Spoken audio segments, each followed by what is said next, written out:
मुझे लगता है हाई कोर्ट के निर्देश से राज्य सरकार के कामकाज पे प्रश्नचिन्ह बहुत खड़े होते हैं। 521.68 करोड़ रुपया जो राष्ट्रीय स्वास्थ्य मिशन के माध्यम से आया था, उससे उसके खर्चे पर जो सवाल खड़े किए गए हैं, वो राज्य सरकार की कार्यप्रणाली उसके ऊपर बहुत प्रश्नचिन्ह खड़े करता है। और ये कोई पहला मामला नहीं है। इससे पहले भी अगर पैसा राज्य की सरकार को मिला तो बहुत सारे विभाग पूरा पैसा भी नहीं खर्च कर पाए और केंद्र को पैसा वापस चला गया। आखिरकार प्रदेश में इस तरह की परिस्थितियां क्यों खड़ी हुई?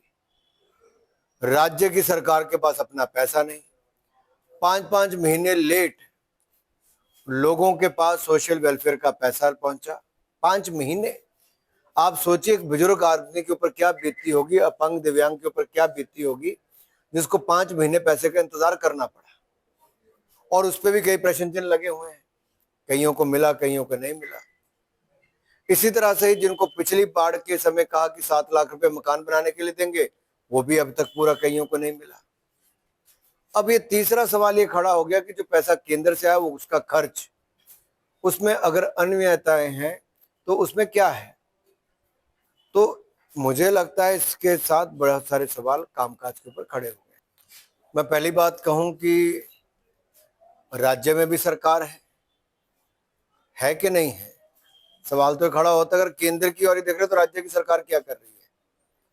और राज्य की सरकार राहत के नाम पे 2500 रुपया दे रही है। 2500 रुपया राहत मिल रही है, जिसके लाखों रुपए का सामान चला गया, जिसकी दुकान मिट्टी और रेत से भर गई, आप उसको 2500 रुपया सहायता दे रहे हैं। जिसका बड़ा घर टूट गया, आप उसको 10,000 रुपये फौरी राहत दे रहे हैं। आप समय पर राशन नहीं दे पाए, अधिकारी और आपके नेता वहां पहुंच नहीं पाए।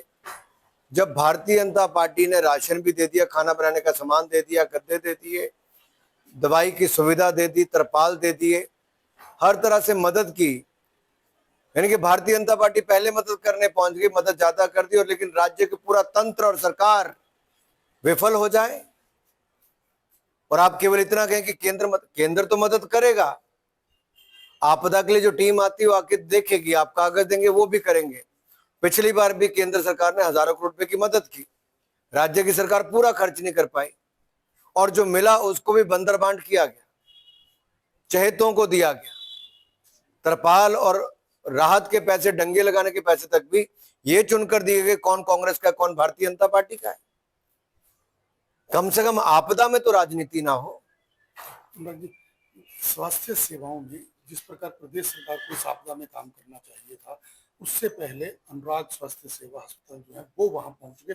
लोगों की फीडबैक ये है कि उससे सबसे ज्यादा लोगों को लाभ मिला है, और लोगों का कहना है कि ये धर्मपुर में तो ठीक था कि वहां उनका क्षेत्र है, लेकिन कुशोगर, नाचन और सराज में भी पहुंचे। देखिए, हिमाचल एक है, मेरे लिए कभी अपना लोकसभा क्षेत्र में वहीं तक सीमित नहीं रहा। और हमने जब सांसद मोबाइल स्वास्थ्य सेवा चलाने वाली संस्था से बात की, तब वो उन्होंने 1 मिनट नहीं लगाया। उन्होंने कहा साहब रास्ते नहीं भी होंगे हम तब भी उसके बिना जाके भी करेंगे। और आप वहां से पूछिए, जहां सड़क भी नहीं जाती थी वहां पे भी वो लोग पैदल गए, ब्लड टेस्ट से लेके बाकी सारे टेस्ट किए, दवाइयां भी की, जांच भी किया, और 2000 से ज्यादा लोगों की मुफ्त में जांच, उपचार और दवाइयां देने का काम किया। 2000 से ज्यादा सैनिटरी पैड देने का काम किया।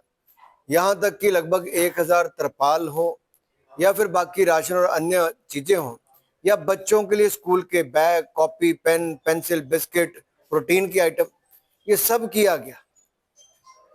अगर मैं भी ये सोचूं कि मेरा संसदीय क्षेत्र ये है, वो किसी और का, तो शायद उससे काम नहीं चलेगा। बहुत सारे हिमाचल के लोगों ने क्षेत्र नहीं देखा, हिमाचल के लोगों की जान बचाने के लिए, उनको राहत पहुंचाने के लिए मदद की है, और मैं भी उनमें से एक हूं। तो मैं अगर चुना हुआ प्रतिनिधि नहीं भी होता तब भी व्यक्तिगत रूप से ऐसे ही मदद करता। हमारे साथियों ने भी, प्रोफेसर राम कुमार जी हैं, वीरेंद्र जी हैं, वीरेंद्र कंवर जी, प्रवीर चौधरी, सब ने ही, बाकियों ने भी ऐसी अपनी ओर से हर तरह से सहायता की है।